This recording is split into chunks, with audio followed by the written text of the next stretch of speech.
Au nom de Dieu, le miséricordieux, louange à Dieu. Chers frères, recevez mes salutations les plus sincères. Dans l'épisode précédent, nous avons abordé la période d'attente après un décès, selon la parole du Très-Haut. Ceux d'entre vous qui décèdent et laissent des épouses, celles-ci doivent observer une attente de 4 mois et 10 jours. Et nous avons dit que ces versets n'ont aucun rapport avec la mort, ni de près ni de loin. Et la femme dont le mari est décédé avec certitude n'a pas été mentionnée par le Coran. Et le texte ne s'adresse pas à elle, elle n'est donc pas concernée par cette affaire, car le verset mentionne ici le terme décès. Et ce terme est accompagné du mot lesn, qui détourne ici le sens du décès de la mort proprement dite.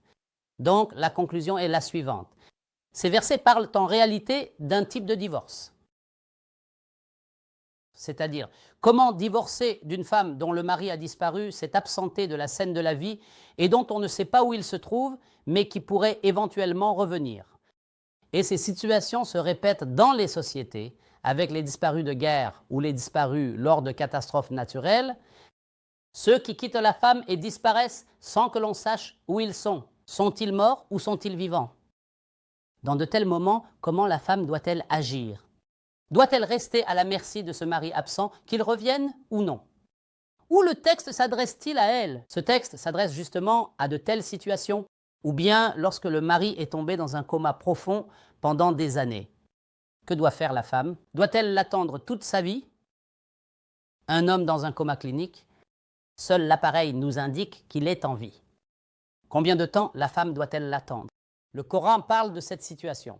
Comment une femme peut-elle divorcer et se séparer d'un mari qui a disparu, qui a été perdu de la scène de la vie ou qui est tombé dans un coma clinique et qui par conséquent est dans un état de mort? Il ne s'agit pas ici de celle dont le mari est décédé, car le vivant a plus de droits que le mort et il est prioritaire dans la législation par rapport au défunt.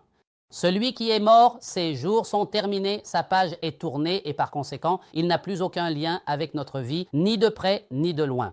Ici, la femme dont le mari est décédé avec certitude doit s'assurer de l'innocuité de son utérus par tous les moyens disponibles, que ce soit par un examen médical ou par échographie, ou si elle sait elle-même qu'elle est ménopausée, elle agit en conséquence. Il est donc possible pour une femme dont le mari est décédé le matin de se remarier l'après-midi et il n'y a personne pour lui dire le contraire, ni pour prétendre que la question est liée au deuil.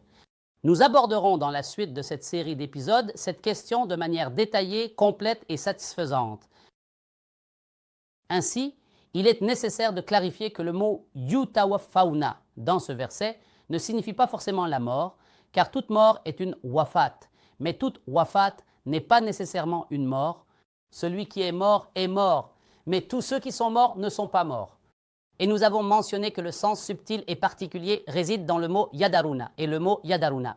Lorsque nous examinons le concept de yadaruna dans le Coran, nous constatons qu'il signifie un abandon temporaire avec la possibilité d'un retour. En revanche, lorsque le Coran exprime un abandon définitif sans aucun retour possible, il utilise le terme yatrukuna. Ainsi, le verset n'a pas dit « ceux d'entre vous qui meurent et laissent yatrukuna ». Si le verset avait employé yatrukuna, l'affaire aurait été tranchée. Nous avons dit qu'ici, il s'agit à la fois de la mort et du décès. Le mari ne peut pas revenir. Ainsi, l'abandon est définitif. Comme l'a dit le Très-Haut, « Aujourd'hui, vous venez à nous seuls, comme nous vous avons créé la première fois, et vous avez laissé derrière vous ce que nous vous avions accordé. » Ici, il parle du jour du jugement et s'adresse aux gens. Aujourd'hui, vous venez à nous seuls comme nous vous avons créé la première fois et vous avez laissé derrière vous ce que nous vous avions accordé. Celui qui meurt ne peut donc pas revenir, c'est pourquoi il a utilisé yatrukuna. Et vous connaissez les règles de l'héritage. Comment l'héritage est-il appelé dans le Coran? Il est appelé laisser, al-tarika. Pourquoi? Parce que le défunt ne peut plus jamais revenir à ses biens.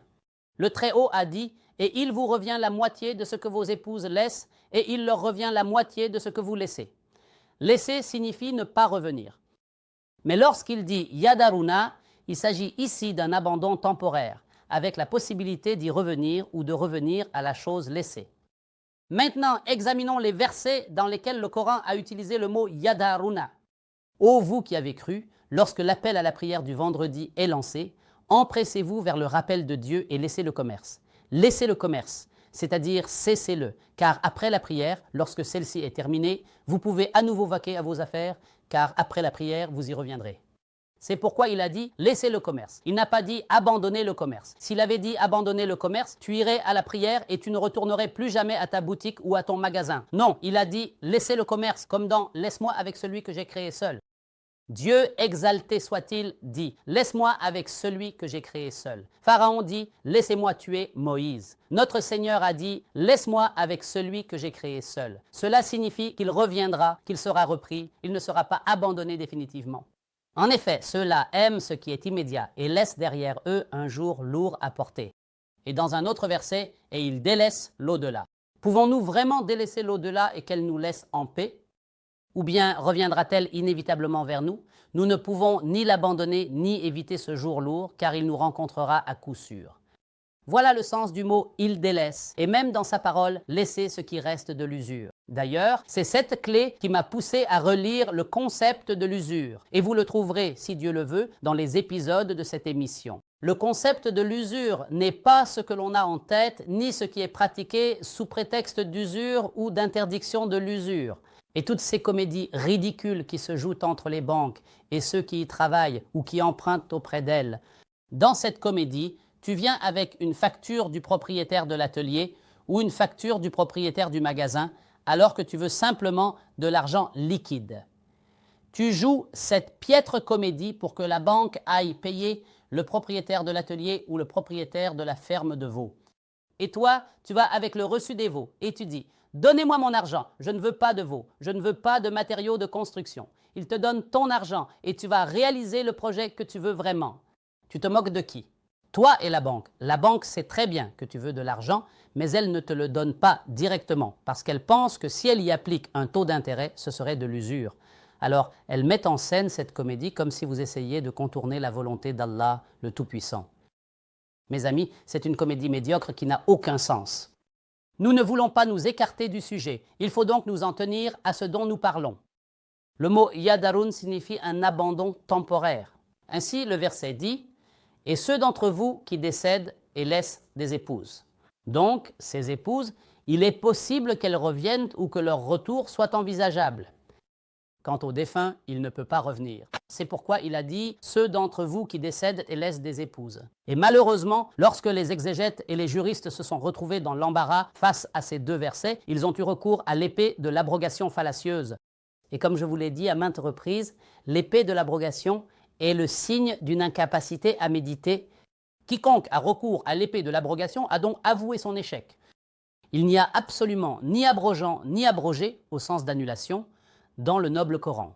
Et c'est là le premier obstacle que le penseur doit franchir ou traverser pour accéder à l'espace de la réflexion et de la méditation correcte sur le livre de Dieu, le Très-Haut.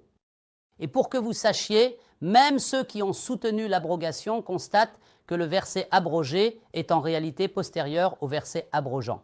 C'est-à-dire, imaginez que même si les gens disent que ce verset a abrogé la prise en compte de l'année complète, ils ont mentionné que le verset « Et ceux d'entre vous qui décèdent et laissent des épouses, un legs à leurs épouses, une jouissance jusqu'à une année ». Ils ont dit que la femme devait observer une période de viduité d'1 an. La femme dont le mari était décédé devait attendre une année. Puis Dieu, le Très-Haut, a révélé l'autre verset. « Et ceux d'entre vous qui décèdent et laissent des épouses, celles-ci doivent observer un délai d'attente de 4 mois et 10 jours. » Ils ont dit que ce verset a abrogé le verset précédent. Le verset précédent a été abrogé. Donc, logiquement, le verset abrogé devrait venir en premier, puis le verset abrogeant ensuite.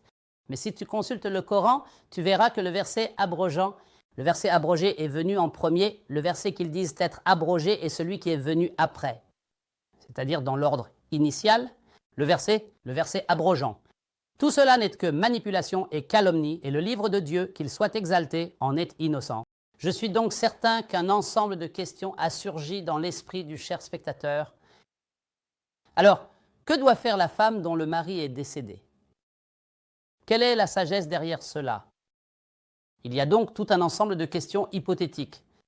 Je vais essayer de deviner ce qui se trouve dans l'esprit du spectateur et de supposer ces questions qui réfutent cette affaire point par point dans le prochain épisode. Il y a un ensemble de questions que je vais poser et qui réfuteront toutes les allégations de ceux qui pensent que ce verset concerne la femme dont le mari est décédé. Et certains sont allés jusqu'à justifier cette absurdité par une question qui ressemble à une devinette.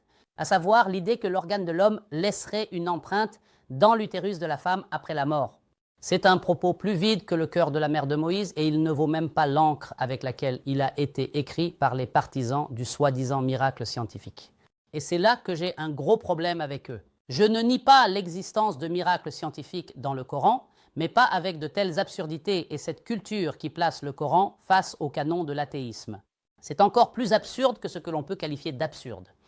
Dans le prochain épisode, si Dieu le veut, je poursuivrai avec vous l'examen de cette question jusqu'à ce que nous parvenions à une conclusion.